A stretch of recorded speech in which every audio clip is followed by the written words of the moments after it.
오늘은 대강절 셋째 주일 예수 그리스도의 나신 두 번째 시간.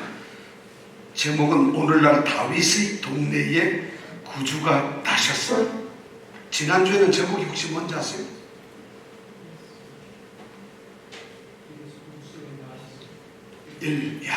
맞습니다. 오늘이 2니까 지난주에는 예수 그리스도 나신 1 맞습니다. 소제목이 뭐였죠? 아들을 낳으리니 그 이름을 정근이라 하라. 아니라 예수라 하라. 네, 이런 제목이었어요. 자, 오늘 성경 말씀 우리 다 같이 또 일어나서 읽겠습니다. 오늘 성경은 누가복음 2장 1절부터 14절 말씀 깁니다. 그래서 우리가 한 절씩 아주 교독하겠습니다. 이 말씀은 성탄절마다 거의 읽었으니까 50년 교회를 다닌 사람은 최소한 몇 번 읽었을 것 같아요. 50번요? 천만에. 성탄절도 안 읽는 사람이 있단 말이에요. 그러니까 하여튼 많이 읽었는데 오늘 말씀은 어쩌면 다시는 안 읽을지도 몰라요. 우리가 간절한 마음으로 한 절씩 교독하겠습니다. 이때에 가이사 아구스토가 영을 내려 천하로 다 호적하라 하였으니 베뇨가 소리가 중독되었을 때에 첩번한 것이라.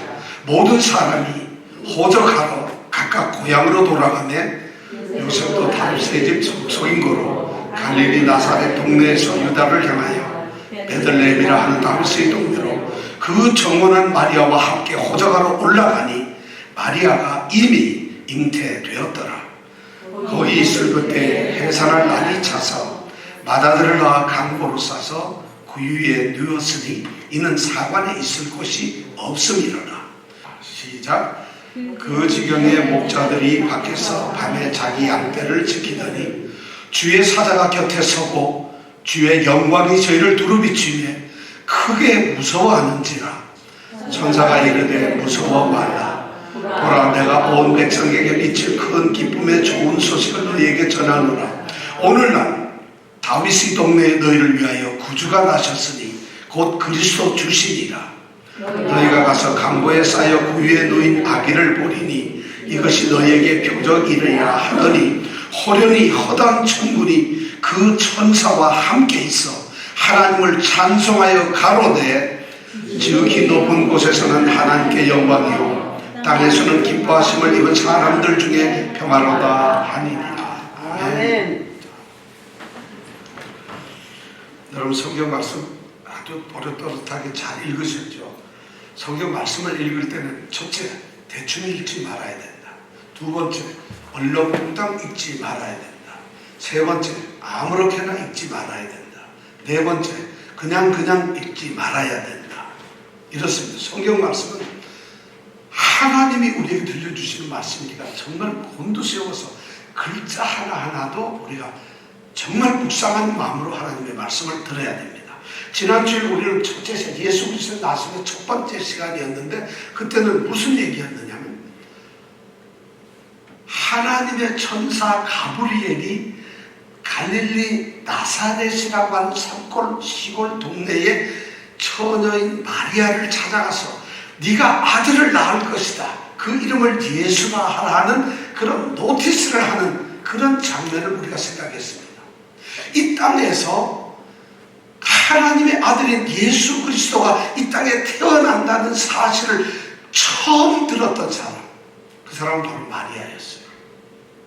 아무도 그 얘기를, 우리는 지금 예수님이 세상에 오셨다, 우리의 구주가 오셨다, 우리를 구원하러 오셨다는 걸 너무 많이 듣고 이미 다 알고 있지만 그 엄청난 비밀의 하나님의 아들이 이 땅에 오신다는 그 소식을 처음 들었던 크리스마스의 주인공은 바로 마리아였다는 것이죠. 처녀가 하나님의 계획을, 하나님의 뜻을 천사를 통해서 처음 들어요. 그 처녀가 뭐 대단했겠어요? 그 마리아가 뭐 훌륭했겠어요? 그 마리아가 무슨 권사님이었겠어요? 그 마리아가 무슨 뭐 교회 전도사님, 목사님이었겠어요? 그리고 서기관, 대제사장 이런 아니었어요. 그냥 산골에 있는 결혼 앞둔 처녀였는데 들었던 얘기. 그것이 우리가 지난번에 생각했던 그 예수 그리스도의 나심에 대한 첫 번째 감격에 대한 순간을 우리가 생각해 보았습니다. 오늘은 두 번째 시간. 그렇게 노티스되고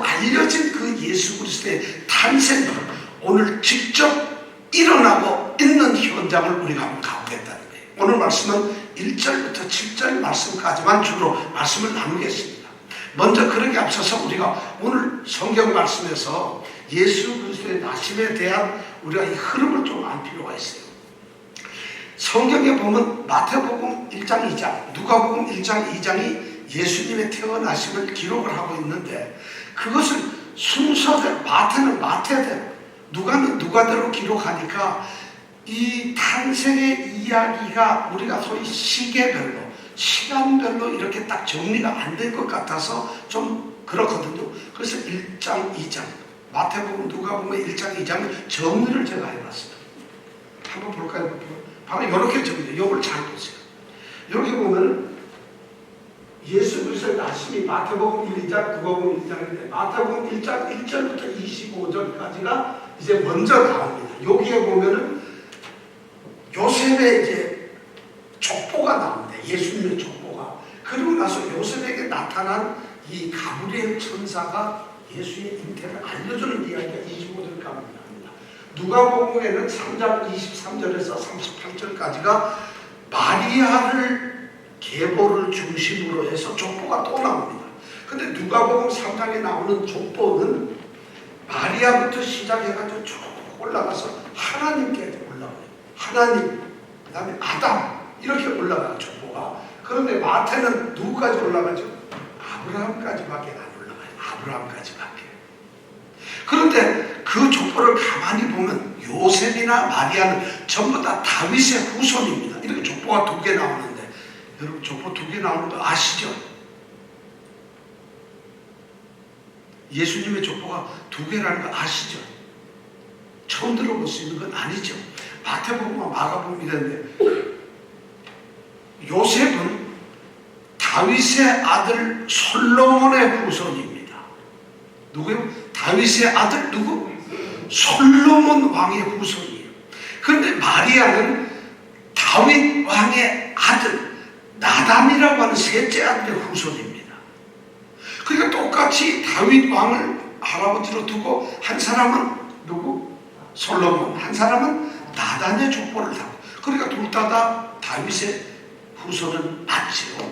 그렇다면 그 다음에 누가복음 1장 26절에서 우리가 56절까지 마리아에게 가브리엘 천사가 나타나서 전했던 그 얘기가 1장 25절에서 나옵니다. 1장 26절에 나옵니다. 그리고 오늘 우리가 읽는 것이 누가복음 2장 1절입니다. 여기 누가복음 1장 1절에서 25절까지는 가브리엘 천사가 세례 요한의 아버지인 사가랴라는 사람을 찾아가서 그에게 세례 요한이 태어난다는 것을 알려주고 있어요. 1장 1절에서 25절까지. 그래서 사가랴는 제사장인데 자기 아들 세례 요한, 이 사람도 나이가 많아서 아기를 못 낳았잖아요. 둘 다. 그런데 늙었는데도 아기를 낳는다. 그게 바로 세례 요한입니다. 세례 요한의 이야기가 1장 1절에서 25절. 그 다음에 누가복음 1장 57절에서 80절까지는 사가랴가 이제 세례 요한을 낳고서 기뻐하는 노래입니다. 여기에 유명한 노래가 있죠. 누가복음 1장 26절, 그러니까 38절 이후에 보면 마리아가 엘리사벳, 사가랴의 부인 세례 요한을 이제 잉태한 그 엘리사벳을 찾아갑니다. 거기서 만나가지고 엘리사벳이 마리아더러 너는 이 세상의 구주를 잉태한 복받은 여인이라. 그럴 때에 마리아가 막 찬송을 하는 노래를 부릅니다. 그걸 우리는 마그니피카스라고 하는데 마리아의 찬가라고 합니다. 마그니피카스라고 하는 그 찬가가 있습니다. 마그니피카스는 1장 46절에서 55절까지 나오는 찬양인데 마리아가 자기가 잉태했다는, 이거 뭐 우리 기독교 역사에 너무나 유명한 찬가죠. 마리아 찬가라고 뭐라 그랬죠? 마그니피카스라고 그럽니다.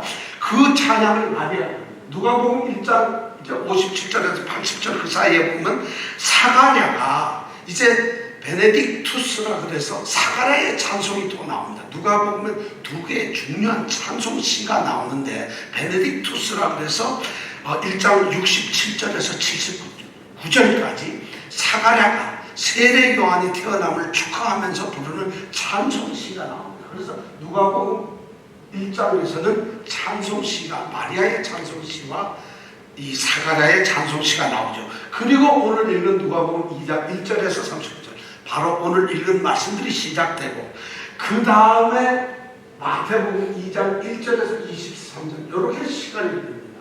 그럼 여러분들 생각해 마태복음 2장 1절에는 누가 나오느냐 하면 동방박사들이 나옵니다.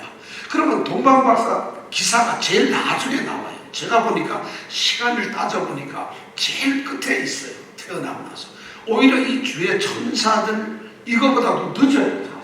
왜냐하면 저 동방에서 박사들이 별을 보고 왔기 때문에 시간이 많이 걸렸거든요. 그런데 우리가 성경 읽어보면은 동방에서 이 박사들이 예수님 태어나자마자 짠 나타나서 축하하고 예물을 드리는 것처럼 착각을 합니다. 이거 설교자들이 굉장히 잘못한 거예요. 성경을 곰곰이 읽어보면 절대 그렇지 않아요. 왜냐하면 예수님이 태어나가지고는 어디에 누워있죠? 구유에 누워있는데 이 동방 박사들이 예수님을 만났을 때는 집에 있는 걸 봐요. 그 얘기는 뭐냐? 시간적으로 많이 흘렀고 동방 박사가 찾아가도 너무 시간이 지나서 이미 아기가 어느 정도 자랐다. 1살이나 2살 그렇게 됐다는 얘기죠. 자, 이런 스토리로 오늘은 세 번째 있는 누가복음 2장 1절에서 7절 말씀을 우리가 생각해 보겠습니다. 누가복음 2장 1절에서 7절까지의 말씀의 핵심적인 것은 예수께서 언제 태어났느냐, 어디서 태어났느냐, 어떻게 태어났느냐 하는 이 세 가지 중요한 사건을 우리에게 이야기해 줍니다. 예수님 탄생의 팩트, 진실을 우리에게 전해주고 있어요. 누가는 굉장히 꼼꼼하게 전합니다. 누가라는 사람은 의사예요. 그래서 바울하고 전도를 다닐 때 말이죠. 바울하고 이제 전도 여행을 다녔거든요. 누가가. 근데 다니면서 바울이 아프면 치료해주는 주치의와 같은 사람이에요. 누가? 예, 누가가 그렇군요. 누가가 그런 사람이라는 거예요. 그런데 이 누가는 그렇게 의사이지만 또 굉장히 유명한 게 뭐냐면 역사가예요. 역사에 대해서 아주 역사에 정통한 당시에 그래도 꽤 이름난 역사가였어요. 근데 이 역사가가 오늘 이 누가는 세상에 2권의 책을 썼어요. 이 기독교 서적의 첫째가 오늘 쓴 누가복음, 또 하나는 뭘까요? 누가가 쓴 성경책이 2개가 있어요. 하나는 누가복음, 또 하나는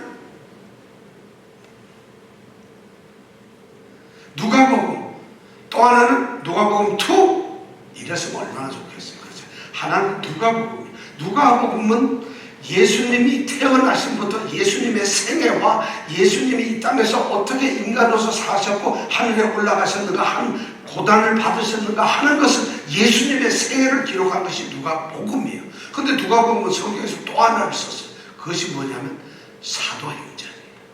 자, 뭐라고요? 눈을 감으면 이 소리가 안 들려요. 누구라고요?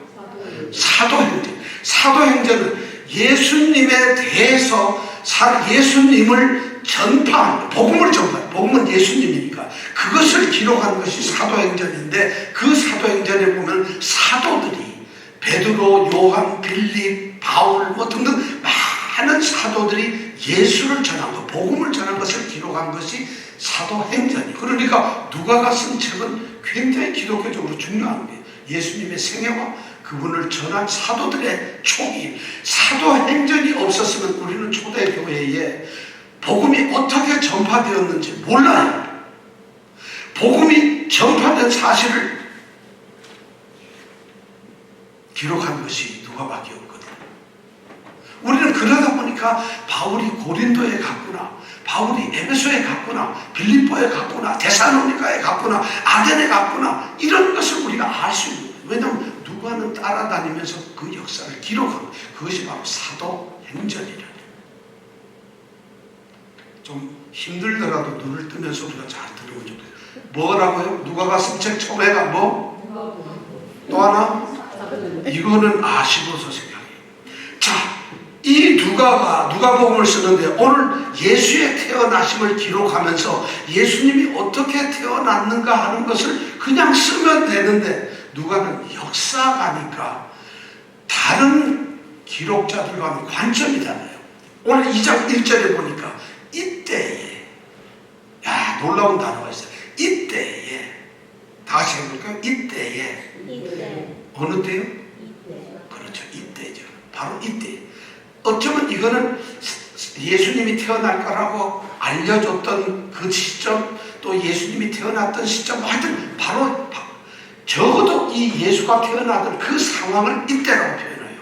이때에 여기에 보니까 가이사 아구스토, 그 다음에 2절에 보니까 구레뇨, 이런 유명한 당대의 통치가들의 이름이 나옵니다.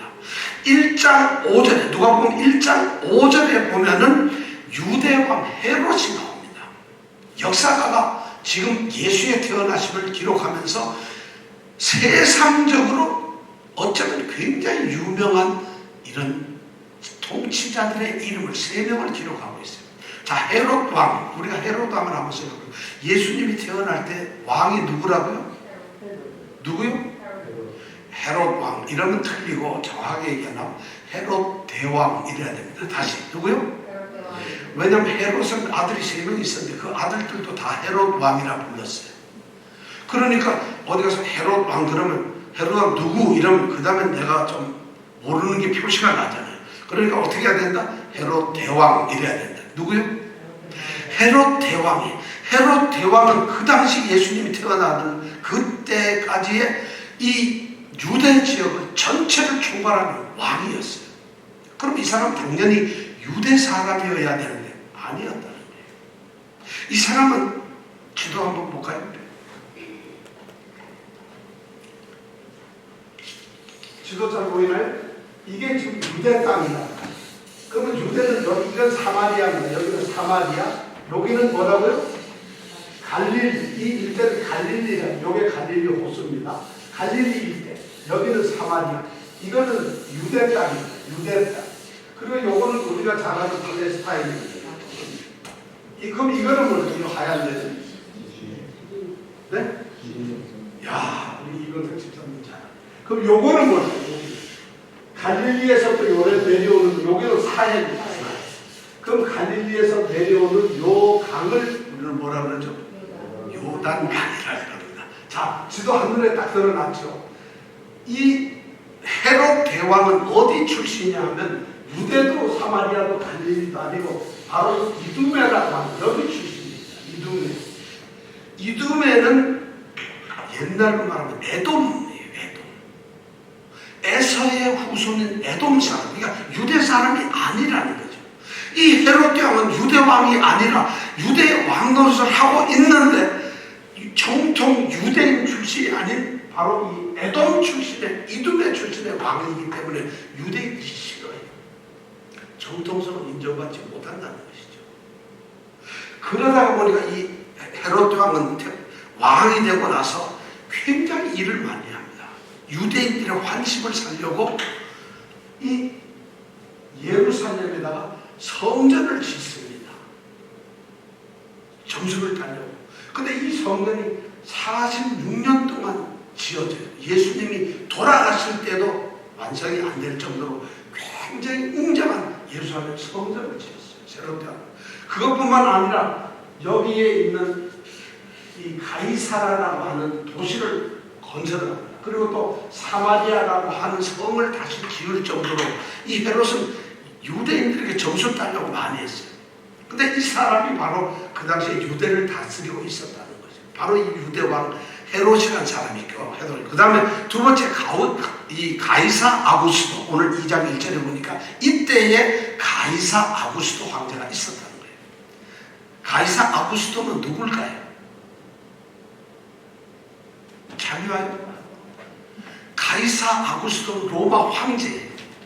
가이사 아구스토는 옛날 본래 이름은 옥타비아누스라고 하는 이름인데요.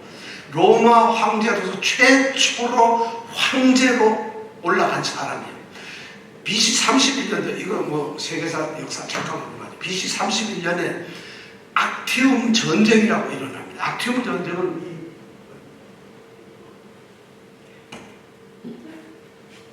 여기가 이제 그리스 반도가 이렇게 돼 있고 여기가 이탈리아 반도가 있습니다. 여기 집이 악티움인데 악티움에서 전쟁을 합니다. 누구와 누가 전쟁을 하냐면 옥타비아누스하고 안토니우스라고 하는 두 사람이 마지막 로마의 패권을 놓고 전쟁합니다. 근데 안토니우스가 더 힘이 세고 더 훌륭해요. 옥타비아누스는 조금 그 사람보다 못해요. 근데 옥타비아누스라는 이 사람의 외증조 할아버지가 누구냐면 시저예요. 개살 시저예요. 그러니까 저기도 힘은 있죠. 근데 이 옥타비아누스라는 사람의 누님이 이 안토니우스와 결혼을 해서 이렇게 살아요. 근데 이 안토니우스가 배신을 때려서 이 누님을 버려요. 그리고 다른 여자를 좋아해요. 그게 누구냐면 클레오파트라예요. 그런데 그것 때문은 아니지만 둘이 하여튼 악티움에서 전쟁을 했는데 거기에서 옥타비아누스가 이깁니다. 그래서 BC 31년도에 드디어 전쟁을 끝내고 나서 그 다음에 4년 뒤인 BC 27년에 로마 원로원들이 만장일치로 우리나라는 이제 드디어 황제를 세울 때가 되었다. 그래가지고 옥타비아누스를 아우구스투스라고 하는 이름으로 황제를 세웁니다. 아우구스투스. 그래서 옥타비아누스는 아우구스투스라는 최초의 황제가 됩니다. 아우구스투스는 가장 존엄한 자, 존귀한 자란 이런 말이에요. 황제라는 말이에요. 아우구스투스. 얼마나 훌륭한지 8월 달을 영어로 뭐라 그러죠? 어거스트가 바로 아우구스투스예요.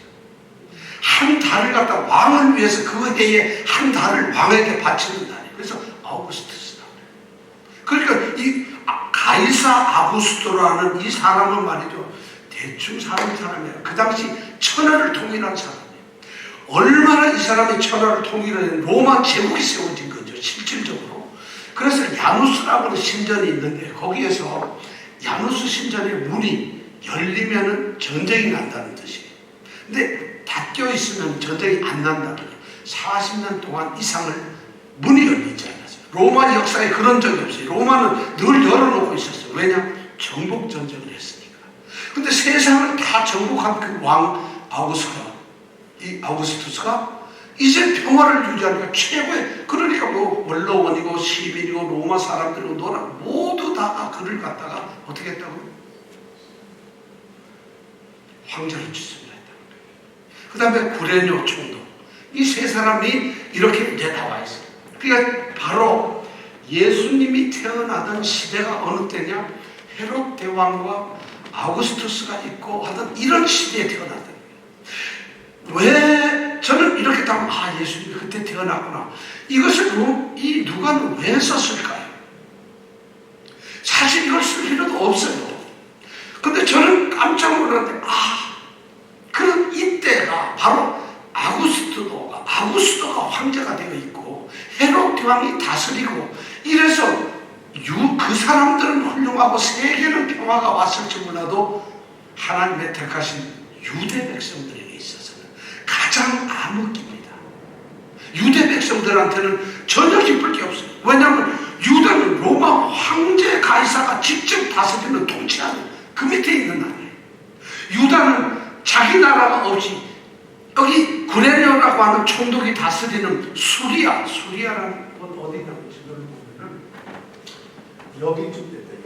여기 위에가 레바논, 여기가 수리아, 여기는 요르단, 여기는 사우디아라비아, 여기는 이집트, 여기는 이란. 여러분 이렇게 대략 지도를 보면 좀 아시겠죠? 이렇게 보면 금방 떠오르요. 이게 그러니까 이스라엘이 이렇게 쌓여 있는 거죠. 그런데 유다라는 이 민족이 그래도 하나님의 택하신 백성이었는데 드디어 실질적으로 통제로 로마 황제가 갔습니다. 그리고 자기 영토가 없어가지고 수리아에 편입이 되어서 구레뇨라는 총독이 다스리고 있어요. 그리고 자신들의 이 아름다운 이 땅, 거기서 살고 있는 사람이 있을 거 아니에요. 그런데 정작 유대인을 다스리는 사람은 유대인이 아니라 에돔족 속의 헤롯 왕이 다스리고 있다는 거예요. 이방인들이 선택받은 하나님의 백성을 다스리고 있는 데였어요. 그리고 이 약속의 땅은 유대 백성들의 약속의 땅이 아니라 이제는 이스라엘 왕이 다스리는 땅이 아니라 처참하게 이방인의 땅이 되고 말았다는 거예요. 통치도, 영광도, 예배도, 행복도, 소망도 아무것도 오직 사람에게만 모든 것이 바쳐지는 가장 암울한 소위 하나님의 역사가 이루어지지 않는 그런 시대에 바로 유다 백성이 놓였다는 것이에요. 그걸 지금 저는 이 누가가 다른 성경 기자가 쓰지 않는 가이사 아구스도, 구레뇨, 헤롯 대왕을 썼을 때는 의도성을 가지고 썼다고 생각해요. 사무엘하 7장 16절, 사무엘하 7장 16절에는 나단 선지자가 이제 그 다윗 왕에게 이런 언약의 축복을 합니다. 내 집과 내 나라가 내 앞에서, 하나님 앞에서 영원히 보존되고 너 위가 영원히 견고하리라. 다윗에게 그런 축복을 내려요.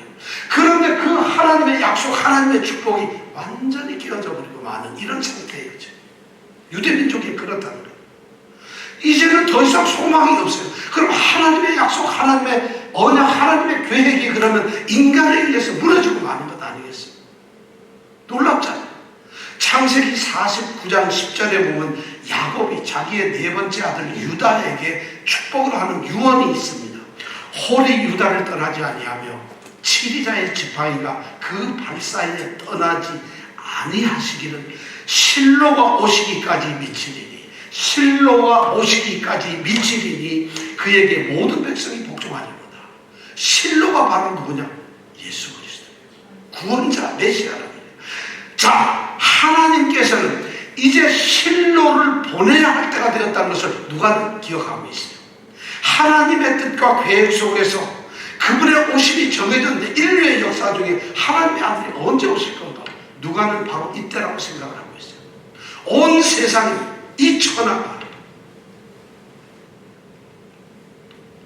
인간이 주인이 되어 있고 인간이 주권을 가지고 통치하고 있고 인간이 지배하고 인간이 다스리는 것처럼 보여요. 그런데 하나님의 영원한 주권이 없어진 것처럼 보인다는 거예요. 바로 그때 하나님께서는 진정한 참된 왕이 누군가를 우리에게 알려주시기 위해서, 그리고 그 왕을 보내주시는 거예요. 그분이 바로 우리 예수 그리스도라는 거예요. 그래서 이 누가는 의도적으로 아구스도, 구레뇨, 헤롯 왕을 저는 쓰고 있다고 생각을 해요. 안 써도 됐는데 바로 역사라는 건 묘한 겁니다.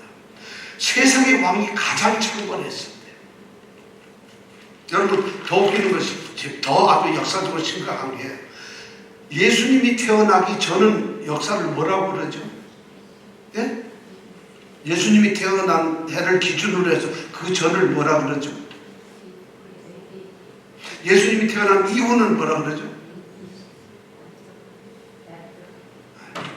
예수님이 태어나기 전은 BC라고 그러죠. 예수님이 태어난 것을 딱 기준해서 그 전은 BC, 그 다음에는 AD라고 해서 아노 도미노라고 하는 전혀 다른 말이죠.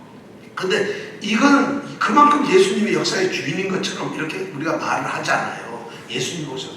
근데 이 BC나 이게 언제 정해졌느냐 하면 525년에 교황 요한 1세가 디오니수스라고 하는 수도승인데 그 사람한테 명령을 했어요. 525년에 이 교황 요한 1세가 디오니수스, 너는 지금 우리가 가지고 있는 이 역사를 갖다 한번 좀 다시 써라. 예수 그리스도가 태어나심을 기준으로 해서 이제부터 표준력을 다시 만들어라. 그 예수가 태어난 걸 1년으로 해서 다시 만들어라. 이렇게 해서 이제 그 디오니수스 수도승에게 이제 명령을 내렸죠. 그러니까 요한 1세 교황의 명령을 받은 이 디오니수스가 막 연구를 합니다. 그래가지고 딱 발표를 한 게 뭐냐면, 로마가 제국이 소도시로 시작한 것이 기원전 BC 753년이에요. 753년 전에 로마가 시작되었어요. 그러니까 로마가 시작되어가지고 옥타비아누스가 황제가 된 그래가지고 로마를 다스리는 걸 753년 지난 754년 전 1년으로 나뉘었어요. 그럼 그 전에는 뭐예요? 로마가 세워졌던 거고 이제는 황제가 세워지는 거예요. 그러면서 예수님의 태어나신 걸 계산해 보니까 이때가 754년이 아니라 753년 12월 25일이 바로 그렇다. 그래가지고 BC가 그때 생기는 거예요. 그런데 이 디오니수스가 계산을 잘못해가지고 예수님이 딱 그 BC 1년에 태어나신 게 아니라는 거예요. 그보다 몇 년 전에 태어나셨다. 예수님이 태어난 걸 이 디오니수스가 잘못 생각했어요. 그래서 실제 예수님은 BC 딱 1년에 753년에 태어나신 게 아니라 그거 좀 몇 년 전에 태어나셨다. 여러분 아시죠? 그거는. 그러니까 이 로마 역사로 보면, 그러니까 우리는 그렇게 얘기를 하는데 사실 중요한 것은 뭐냐면 예수님께서는 바로 이런 시대에 태어났다는 것을 이 누가는 우리에게 얘기해 주고 있어요. 자, 근데 누가가 지금 얘기하는 건 그것만이 아니에요. 하나님께서는 메시아를 보내심으로 인해서 세상의 왕이 아니라 진정한 온 우주의 왕이 바로 예수 그리스도인 것을 우리에게 보여주시는 거예요. 그게 예수 그리스도의 태어나십니다. 두 번째 중요한 것은 이제 그 다음이에요. 2장 1절과 2절에 보니까 아우구스토가 이름이 나오는 이유는 천하에 호정을 하라는 호정령을 내렸다는 거예요. 근데 이 호정이 바로 2절에 보니까 수리아 총독 때 전이라는 것이에요. 자, 호정을 내렸다. 여기에서 누가는 굉장히 그리스도 예수에 태어나신 중요한 사실을 이야기하고 있어요. 예수 그리스도는 이 호정 명령 때문에, 아우구스투스의 이 호정령 때문에 예수님이 베들레헴에서 태어날 수 있었다는 것이에요. 바로 하나님께서는 이 세상 황제의 명령을 통해서 그걸 사용해가지고 자신의 메시아 탄생의 약속, 언약을, 그 다음에 미리 예언을 성취를 하셨다는 것이에요. 자, 이것이 무슨 얘기냐면 메시아가 태어나는 것은 유대인들은 구약에서 끊임없이 얘기한 게 다윗의 후손으로 베들레헴에서 메시아가 태어날 거라는 것을 믿고 있었어요. 그것이 하나님의 예언이시고 약속이었어요. 약속이었단 말이에요. 그런데 그것이 어떻게 베들레헴에서 이루어질 것이냐.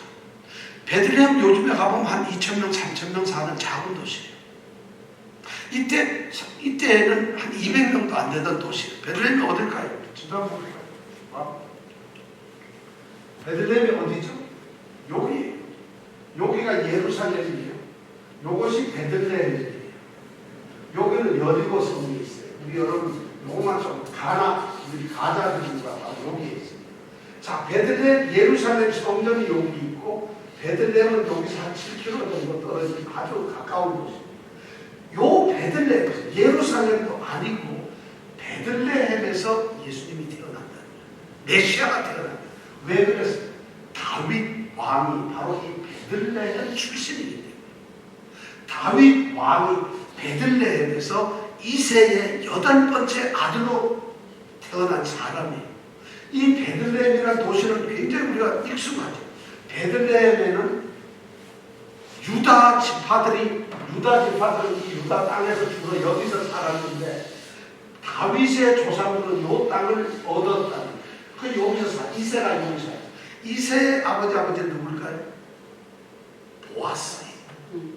보아스의 아내는 누굴까요? 룻이 보아스하고 결혼해서 베들레헴에 살잖아요. 그 룻은 어디 여자인가요? 예루살렘 여자인가요? 바로 이쪽이 모압 땅. 이 모압 땅에서 건너온 이방인 여자잖아요. 여기가 무슨 땅이라고요? 네, 그만해요. 그래서 바로 이 베들레헴이라는 땅은 다윗 가문의 그런 집안이죠. 그런데 지금 이 요셉과 마리아는 네가 아이를 낳을 것이라고 하는 이 천사의 말씀을 어디서 들었을까요? 1. 예루살렘, 2. 베들레헴, 3. 여리고, 4. 여기 있는 나사렛. 나사렛은 바로 여기쯤 있어요. 여기가 갈릴리 없으니까 나사렛 여기쯤. 여기서 이 산골짜기에서 나사렛이 여기쯤, 여기서 들었다는 거예요. 여기 성경은 여기라고 표시해놨어요. 여기서 들었다. 요 나사렛에서 예수가 태어날 거라는 걸 요셉도 마리아도 잉태되고 태어날 것이라는 그 메시지를 받은 것이 여기가 아니라 여기였어요. 근데 여기에 있는 사람이 어떻게 베들레헴에 가서 애를 낳느냐 이거죠. 그것이 바로 호적영 때문에 그래요. 3절에 볼까요? 우리 3절 한번 이름 볼까요? 호적령 때문에 2장 3절에 보면 시작. 모든 사람이 호적하러 각각 고향으로 돌아가네. 자, 요셉과 마리아는 고향이 다윗의 후손이니까 베들레헴이 고향이에요. 그러니까 나사렛에 살더라도 어디로 가야 되는 거죠? 어디로 가야죠? 야, 이거 공부를 하니까 굉장히 힘드네요. 설교를 하지 공부를 해요. 자, 그러니까 요셉과 마리아는 갈릴리 가나 저기 나사렛에 살고 있는데 이제 예수 그리스도의 잉태를 얘기를 들었어요. 그런데 정부에서 호적령을 내렸어요. 황제가. 그러니까 모든 사람은 자기 고향 동네에 가서 해야 되는데 마리아와 요셉의 고향은 바로 베들레헴이 남쪽에. 거기가 다윗의 후손이니까. 그래서 가나안 이 갈릴리에서 유대 땅까지 베들레헴까지 내려가야 돼요. 그래서 거기 내려갔어요. 그 거리가 140km 정도로 되는 먼 길이. 다시 한번 지도 한번 잠깐만 볼까요? 이 나사렛에서 베들레헴까지 가려면 여러분 여기서 이렇게 고속도로 타고 가는 게 아니라 그 사람들은 사마리아 땅은 절대 지나지 않는다 그랬죠. 우리가 지난번에 이 땅으로는 이 사람들이 들어가질 않아요. 그러면 여기서 가려면 어디로 가야 돼요? 배를 타고 일로 가든가 아니면 이쪽으로 가야 돼요. 그래서 이 나사렛 사람들, 갈릴리 사람들은 요단강 요 건너편을 이렇게 따라와서 여리고에서 이렇게 들어옵니다. 예수님도 그러니까 매일 여리고성에 들어온다는 얘기가 좋아서 들어오는 게 아니라 지리를 이 땅을 안 지나려다 보니까 이렇게 와서 여리고로에서 예루살렘으로 이게 여리고거든요. 그러니까 여기서 이 거리로는 140km 정도 되는 굉장히 먼 거리예요. 아기도 가졌잖아요. 그런데 어떻게 여기 베들레헴까지 온다는 것이 가능할까요? 정말 저는 여기서 깜짝 놀라는 것이 이 호적령이라는 게 왜 했느냐면, 호적령을 이 황제가 왜 내리냐면 우선 군인을 징집을 해야 돼요. 로마 군대가 강해지려면 저기 건강하고 싸움도 잘하는 앤디, 이병택 집사님, 이정근 집사님 이런 사람을 지금 징집을 해야 되거든요. 군대로. 그러면 어떻게 해요? 호적을 정리하고 조사를 해야지. 이정근 이 사람 나이 60 넘었는데 그래도 그 사람 팔씨름 세. 그러면 이 사람 군대로 데려가는 거예요. 징집을 하기 위해서. 또 하나는 세금을 받기 위해서. 전적으로 인간의 통치를 위해서, 인간의 왕조를 위해서 세금을 받고 군대를 소집하기 위해서. 그래서 인구조사를 하고 호적령을 내린 거예요. 그런데 하나님께서는 이 호적령, 인간의 계획과 인간의 욕망과 인간의 이 뜻을 사용을 하셔가지고 하나님의 위대한 계획을 이루신다는 거예요. 호적령이 내려지지 않았으면은 요셉과 마리아는 갈릴리, 나사렛, 그 조그만 동네, 시골 동네 처녀 총각이 거기서 결혼해가지고 야 우리 베들레헴 가서 애 낳자 그랬겠어요? 그랬을까요? 아니거든요. 하나님의 위대한 역사는 인간이 생각하고 있는 인간의 일들을 사용을 하셔가지고 하나님 그 역사를 이루신다는 거예요. 저는 이 엄청난 진짜 이거예요. 왜냐하면 하나님이 언약한 그 약속이 있기 때문에. 미가서 5장 2절에 보면 이렇게 약속을 하셨어요. 베들레헴 에브라다야, 너는 유다 족속 중에 작을지라도 이스라엘을 다스릴 자가 내게서 내게로 오리라. 그의 근본은 상고요 또 태초이니라. 바로 이스라엘을 다스릴 자가 그 작은 유다 베들레헴에서 태어날 거라는 것을 미가서 5장 2절에 약속을 하죠. 예언을 하죠. 그것을 이룬 이스라엘 백성들은, 유대 사람들은 미가서 5장 2절을 그들의 희망으로 삼고 있어요. 우리의 메시아, 우리의 구원자는 베들레헴에서 반드시 태어날 것이다. 그 약속이 바로 이루어진 거예요. 하나님께서는 참 놀라운 거예요. 이 호적령, 우리는 호적령 했으니까 뭐 그렇구나 하는데 그렇지 않아요. 더 놀라운 거 한번 생각해 보세요. 자, 제가 이런 거예요. 요셉과 마리아는 베들레헴이 아니고 갈릴리 나사렛에 살고 있어요. 그런데 하나님은 이 나사렛에 살고 있는 요셉과 마리아를 선택하셨다는 거예요. 우리 같으면 어떻게 해야 될까요? 베들레헴에서 태어나려고 한다면 어떻게 해야 돼요? 베들레헴에 있는 사람을 뽑으면 돼요. 예수가 태어난 그 사람을 뭐하러 나사렛까지 가서 사람을 고르고 있어요? 베들레헴에서, 아니면 예루살렘 정도였으면 예루살렘에 이런 사람이 살고 있구나, 이 사람은 제사장이구나, 이 사람은 굉장히 유명한 이 사내들인 회원이구나, 이 사람은 베들레헴의 부자다, 양을 5만 마리 가지고 있다. 그럼 그 집에서 만약 예수님이 태어나기로 작정을 했다면 아무 문제 없이 이런 호정력이 필요 없었을 텐데, 하나님께서는 갈릴리 나사렛에 있는 사람을 선택하셨다는 거예요. 이것이 하나님의 신비예요. 우리는 몰라요. 그러니까 우리가 어떤 형편에 어느 처지에 있더라도 우리는 하나님이 선택을 하시는 거예요. 우리는 어쩌면 갈릴리 나사렛과 같은 곳에 있을지 몰라요. 그러나 하나님은 그 사람을 선택하신다는 거예요. 어떤 사람은 뉴욕에 있어서 선택할 것 같지만, 어떤 사람은 공부를 잘해서 훌륭한 사람을 선택할 것 같지만, 하나님의 선택은 그것이 아니라는 거예요. 저는 놀라운, 여기서 갈릴리 나사렛에 있는 사람. 또 두 번째 중요한 것은 이 호적은 말이죠, 그 당시에 꼭 고향 땅을 안 가도 돼요. 자기가 살고 있는 데서 종이 하나만 팩스로 보내주면 끝나는 거예요. 그 당시에 그래, 로마 시대는 워낙 지배한 땅이 넓다 보니까 고향 땅 가면 나라가 망해요. 큰일 나요. 요새처럼 뭐 KTX가 있는 것도 아니고 비행기가 있는 것도 아닌데 그걸 여러분 상상을 해보세요. 그러니까 호적 신고를 하려면 자기가 살고 있는 동네에서 하면 끝나요. 그러면 인터넷에 띄우면 쫙 그게 다 되겠죠. 그런데 안 가도 되는데 왜 이 요셉과 마리아는 안 가도 되는 게 법인데도 나사렛에서 베들레헴까지 갔을까? 안 가도 되는데. 또 더 해볼까요? 마리아는 안 따라가도 돼요. 마리아는 갈 필요가 없어요.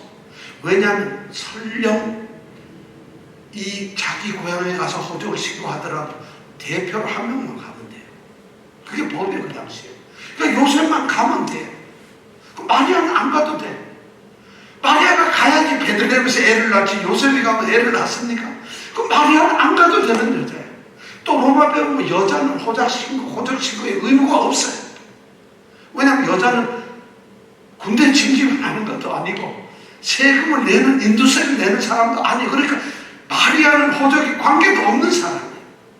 더군다나 마리아는 애를 가지고 있잖아요. 애를 임신하고 있잖아요.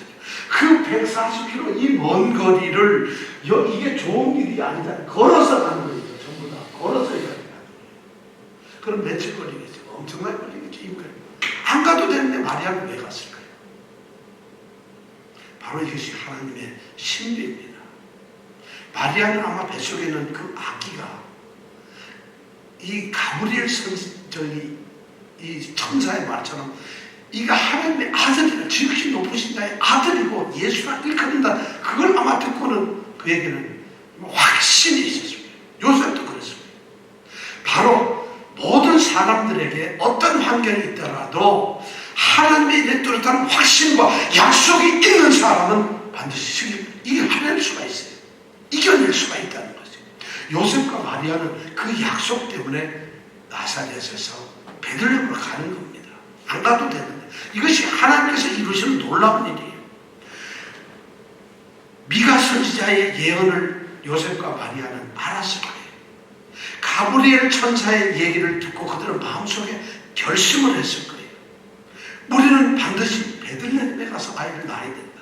왜냐? 이 아이는 지극히 높으신 자의 아이이기 때문에, 바로 메시아이기 때문에 그들에게 그런 확실한 믿음이 있었다는 거예요. 그래서 그들은 이 베들레헴을 향했던 거예요.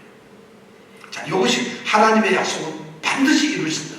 첫째는 세상의 왕이 아니라 하나님이 세상의 왕이다. 두 번째는 하나님의 약속은 반드시 이루어진다. 그 다음에 세 번째가 있어요. 자, 세 번째는 뭐냐면 6절 7절 말씀이에요.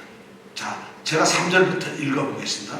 모든 사람이 호적하러 각각 고향으로 돌아가며 요셉도 다윗의 집 족속인 거로 갈릴리 나사렛 동네에서 유대를 향하여 베들레헴이라는 다윗의 동네로 그 정원한 마리아와 함께 호적하러 올라가니 마리아가 이미 잉태되었더라. 얘기를 우리가 다 들었던 얘기예요. 자, 그 다음에 6절 7절. 이제 거기서 아이를 낳는 생생하게 애를 출생하는 현장의 얘기가 6절 7절에 나옵니다.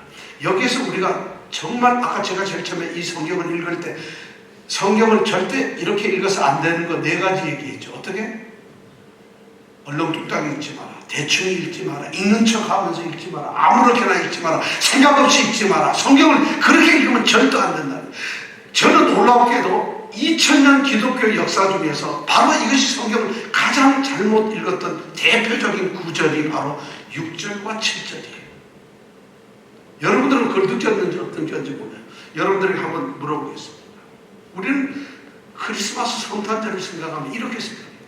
요셉과 마리아는 배가 이렇게 불러있고 요셉은 그래서 나사렛에서 이제 베들레헴에 와가지고 야 베들레헴 다 왔구나. 이제 겨울인데 너무 추운데 어디 여기서 자고 이제 우리가 애도 낳고 해야지 하고 여관에 가서 아우 자 방 있어요?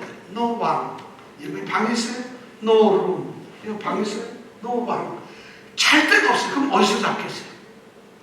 말구유에 가서 잤어요.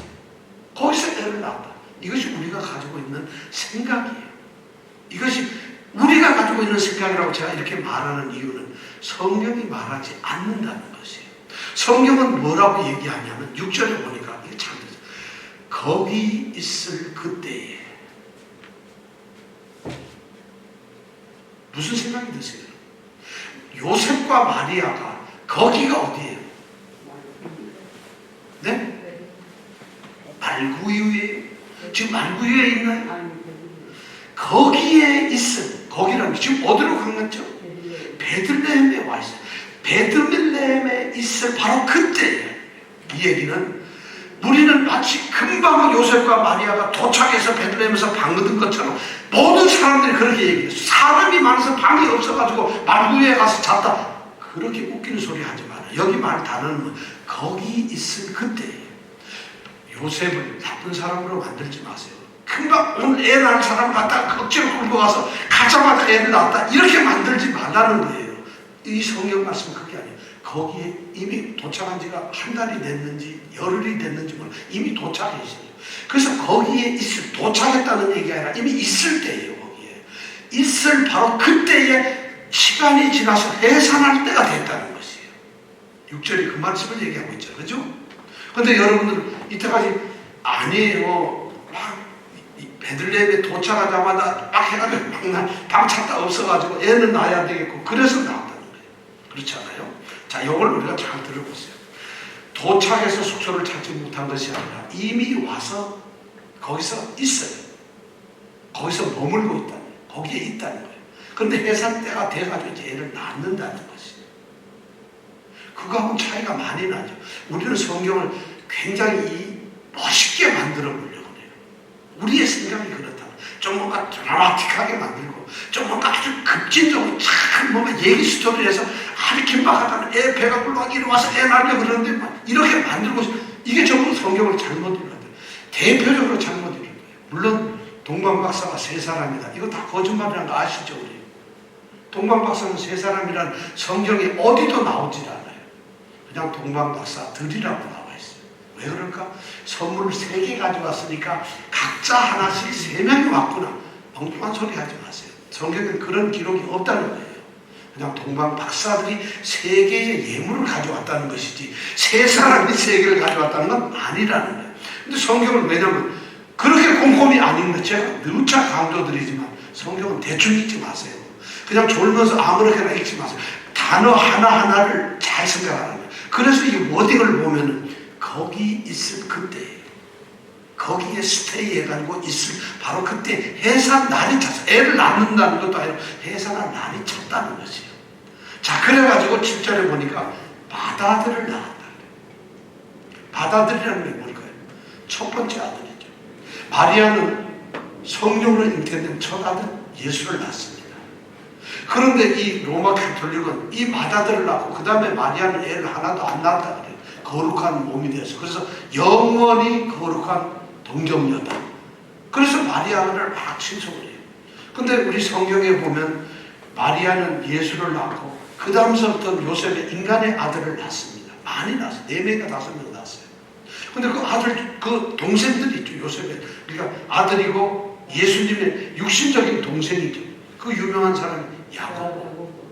초대 교회에서 야고보 장로, 예루살렘 공회 대표인 야고보 장로. 야고보서 쓴 분이에요. 또 한 사람, 또 유명한 사람이 있어요. 유다. 유다서를 쓴 유다. 이거 다 예수님의 동생들이에요, 이분들이. 그런데 우리가 맏아들이라는 말을 착각을 하고 있어요. 그래서 거기서 맏아들을 낳아가지고 강보로 보자기로 싸가지고 어떻게 했어요? 구유에 누웠어요. 구유에 누웠다가, 구유에서 나았다가 아니라 구유에 눕혔다는 거예요. 왜 그랬을까요? 그 다음 읽어볼까요? 시작. 다시요. 이는, 이걸 크게 읽어야죠. 시작. 이는 사관에 있을 것이 없으리라. 다시 한번요. 이는 크게 읽어야죠. 시작. 이는 사관에 있을 것이 없으리라. 왜 구유에 누웠을까요? 우리가 착각하는 게, 예수님은, 마리아는 말구유에서 애를 낳았구나. 예수님은 어디에서 태어났다고요? 말구유에서 태어났다. 아니, 소구유다. 아니면 양우리다. 아니면 양우리에서, 구유라는 건 먹이통인데 먹이통에서 예수님이 태어났다고. 성경에 그런 말이 어딨나요? 맏아들을 낳았다. 강보로 쌌다.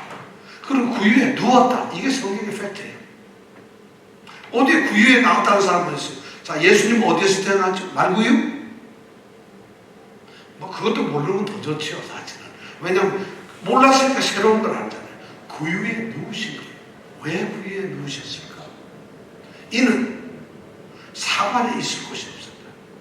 사관에 있을 곳이 없습니다. 사관이라는 것이 뭔가가 이제 궁금해요. 사관은 우리가 여관으로 생각하는데, 사관은 이 헬라어 말은 카탈루마라고 합니다. 카탈루마라는 단어인데, 이거는 상업용, 사람을 머물게 하는 여관이라는 게 아니에요. 상업용으로 장사하는 이 여관, 이거는 용어가 다른 게 있어요.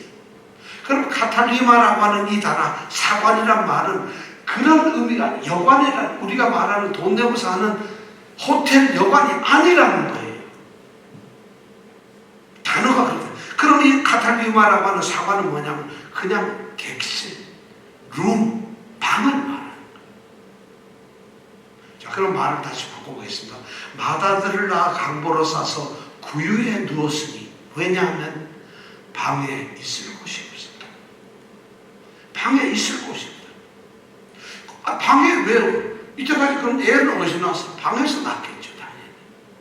구유에서 낳은 게 아니라, 거기서 이미 오래 있어요. 거기 있을 때니까 거기 오래 있었어요. 벌써 적어도 상당수 있었어요.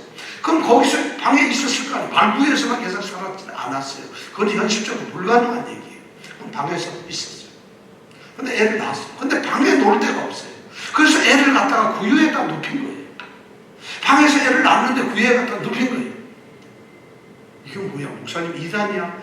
내가 이런 세를 50년 기독교 다녔는데 처음 들어보는 거잖아요.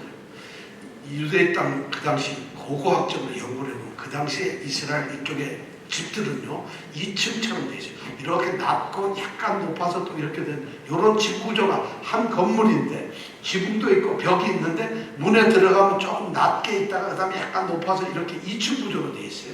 그럼 여기 2층 구조, 여기는 누가 사냐면 사람이 잠을 자고 죽어요. 거기서 주로 놓고 이래요. 그 다음에 여기 낮은 쪽에는 짐승들이 거기서 살아요. 왜냐면 짐승들이 죽으면 안 되니까. 그럼 문을 열고 낮은 데 들어가면 짐승 우리처럼 이렇게 돼 있어요. 그럼 그 2층 올라가면 사람이 살아요. 마리아는 아마 위층에서 같이 아는 사람들과 거기 좀 친척집인지 누군지 모르죠. 하여튼 집이에요. 방에서 살다가 애를 낳는데, 그때 아마 호적을 하러 온 사람들도 좀 있었고, 그래서 방이, 애는 낳았지만 눕힐 곳이 없는 거예요, 방에. 그래서 방에다 안 눕히고 그걸 데리고 와서 어디다가, 이 아래층에 있는 구유통이 깨끗하고 그거는 아주 좋거든요. 단단하게 돌로 돼 있어가지고. 거기다 지풀 좀 깔고 딱 눕히면 너무 편안한 요람이 된다는 거예요. 그래서 거기다 누웠다는 거예요. 제가 성경을 이렇게 꼼꼼하게 읽어보니까 그래요. 이런 얘기 들어보신 적 없죠?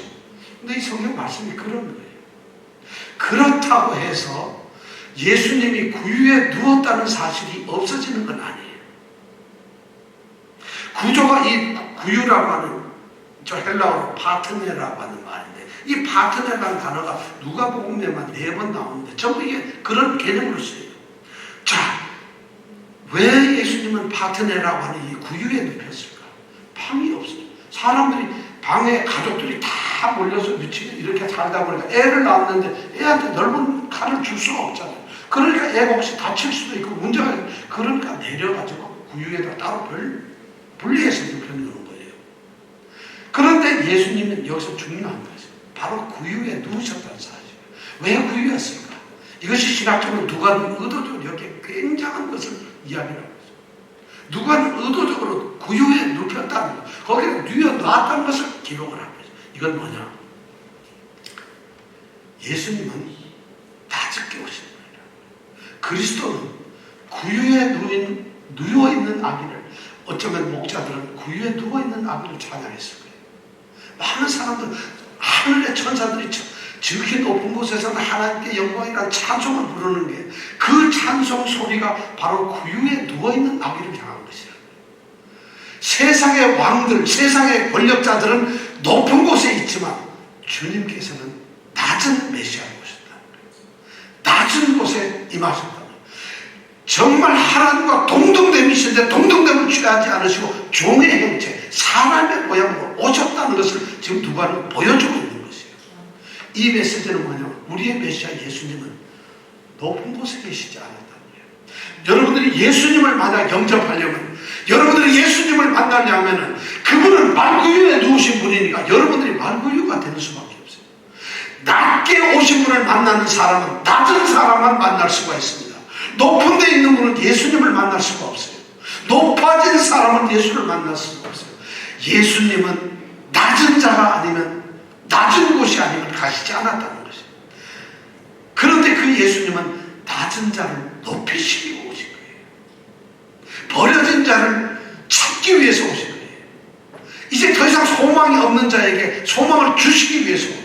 아픈 자에게 병고침을 주시기 위해서 온 거예요. 죄 가운데서 죽을 수밖에 없는 사람에게 생명을 주시기 위해서 오신 거예요. 예수님의 이 탄생은 바로 이런 거예요. 저는 오늘 우리의 이 탄생 이야기가 바로 예수님을 이렇게 바로 알았으면 좋겠어요. 그분은 세상의 왕이시다.